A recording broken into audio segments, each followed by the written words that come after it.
¿Qué herramientas tiene prevista la legislación colombiana para apoyar a los empresarios que están en dificultades? Tiene una herramienta eficaz que muy pocos conocen y que por ello muy pocos utilizan, y se llama la Ley 1116 de 2006. O a la Ley 550 del 99, y que a su vez había reemplazado la 222 del 95. Para decir que en Colombia siempre ha habido una ley para proteger a las empresas que estén en dificultades, en el entendido que la economía del país está fundamentada en la economía de las empresas, y en un segundo entendido es que las empresas tienen dificultades, que todas las empresas en algún momento enfrentarán una situación de crisis, o una crisis pasajera o una crisis de supervivencia. Y estas herramientas que le aportan a las empresas en dificultades, le aportan básicamente una nueva vida, un alivio económico, pero también un alivio jurídico. Hablemos primero del alivio económico. La historia económica de una empresa que se acoge a un proceso de ley 1116 o régimen de insolvencia económica, repito, la historia económica se parte en dos a partir de una fecha que es la iniciación del proceso.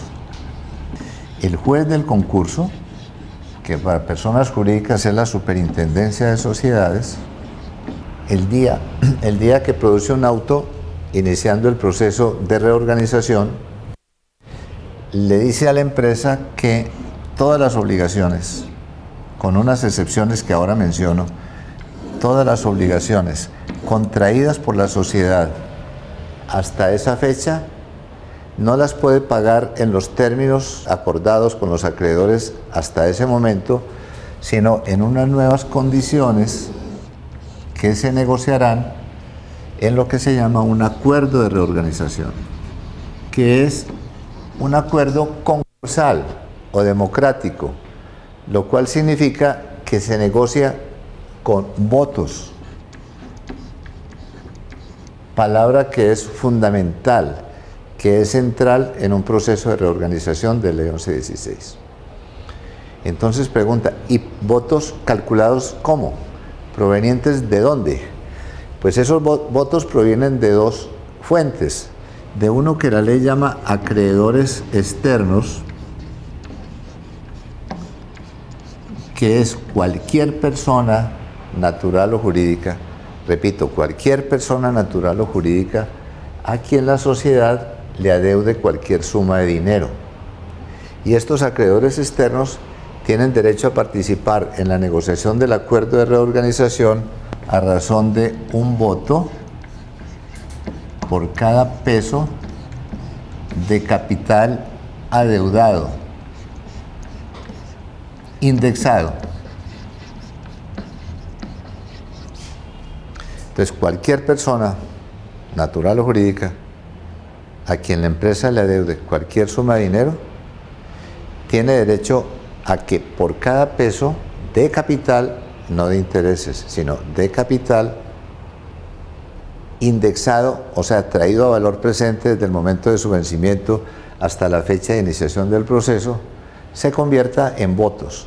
O sea, si la empresa le debe 100 millones de pesos, por ejemplo, a la DIAN, pues la DIAN tiene 100 millones de votos más la indexación entre la fecha en la cual la obligación entró en mora hasta la fecha de iniciación del proceso. Si un socio le presta plata a la sociedad, pues ese es un acreedor externo. Menciono esto porque la segunda fuente de votos para negociar un acuerdo de reorganización son lo que la ley llama acreedores internos. ¿Qué es un acreedor interno? Es el dueño de la empresa, son los dueños de la empresa. No porque le hayan prestado plata a la sociedad, que en ese caso serían acreedores externos, sino por el hecho de ser los dueños de la empresa. Y a los dueños de la empresa la ley le otorga un voto por cada peso de capital, perdón, por cada peso de patrimonio. Entonces, el patrimonio de la empresa le otorga a los accionistas votos, 1 por cada peso de patrimonio. Pues la suma de los votos calculados de esta manera constituyen lo que se llama el 100% de los votos admisibles. Háganse de cuenta el censo electoral. Pues, a partir del momento en que uno logre que más del 50% de los votos, el 50% más un delta, apoyen con su voto positivo el acuerdo puesto a su consideración, pues ese acuerdo se vuelve obligatorio para quienes votaron positivamente el acuerdo, para quienes lo votaron negativamente y también para quienes no lo votaron. ¿Qué se puede negociar en un acuerdo de reorganización? Pues unas condiciones que sean legales, que no sean abusivas, que puedan ser soportadas en un flujo de caja proyectado y que cuente con el apoyo de más del 50% de los votos calculados de esta manera. Debo señalar, en estas obligaciones no se incluye ninguna rete, o sea, ninguna obligación que tenga el prefijo rete, o sea que no se incluyen las retefuentes, las reteivas, reteicas, ni tampoco las retenciones por concepto de seguridad social. Y advierto también que los leasing tienen un tratamiento distinto dentro de un acuerdo de reorganización. Entonces, primer punto, la ley 1116, parte en 2, la historia económica de la empresa, permitiéndole renegociar todas las obligaciones que tenía, vencidas o no vencidas, a la fecha de iniciación del proceso. Y por supuesto, las obligaciones que nacen después de esa fecha deben ser atendidas no de contado, como dicen algunas, sino en los términos en los cuales se negocie con cada uno de los acreedores. Pero la ley 1116 también blinda jurídicamente a la empresa en dificultades.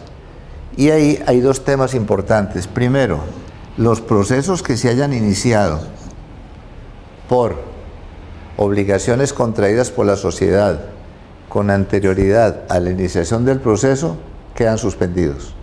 O sea, los procesos que hay por allá en un juzgado civil de circuito, civil municipal o lo que sea, quedan suspendidos.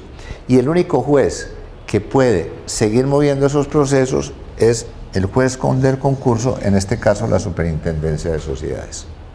Entonces, los que ya están iniciados se suspenden y la Superintendencia de Sociedades, dependiendo de que convenga para los fines del acuerdo de reorganización, o sea, el proceso de ley 1116, puede levantar o levantará las medidas cautelares. Estamos hablando de embargos, estamos hablando de secuestros y cualquier medida cautelar que pesen sobre los bienes de la empresa deudora.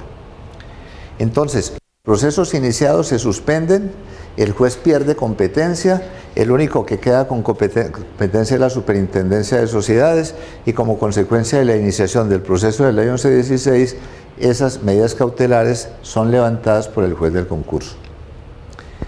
Pero el otro efecto es que si algún proceso no se ha iniciado, o sea, si a la fecha de iniciación del proceso no se ha iniciado un proceso ejecutivo en contra del deudor, a partir de esa fecha ya no se puede iniciar. Distinto las obligaciones que nazcan con posterioridad a la fecha de iniciación del proceso. En ese caso, el acreedor puede perseguir jurídicamente al deudor como si no estuviera en la ley, o puede acudir a la Superintendencia de Sociedades para denunciar el incumplimiento del acuerdo y eventualmente eso podría conducir a la liquidación de la empresa.